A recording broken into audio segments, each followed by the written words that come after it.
صباح الفل. الفيديو ده تم انتشاره النهاردة على مواقع التواصل الاجتماعي بشكل كبير جدا. في ناس كتيرة قلقت من وضع الأقليات وخاصة المسيحيين في سوريا نتيجة لدخولهم الكنائس وتكسير المقدسات الخاصة بيهم. من أيام قليلة استضافوا الجولاني في حديث تلفزيوني وسألوه المسيحيين في سوريا قلقانين شوية علشان حكم الإسلامي اللي هيتم تطبيقه خلال الفترة اللي جاية.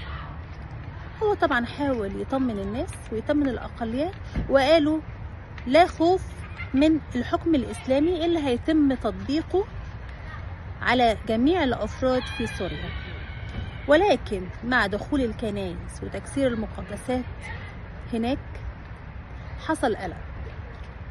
في ناس بتقول إن المخطط في الفترة اللي جاية سيء على المسيحيين في كل العالم. حتى الآن حصل حادثتين، يمكن هي تكسير الكنيسة دي واللي حصل في ألمانيا من وجود شخص متطرف دهس بعض الناس في سوق خاص بالكريسماس.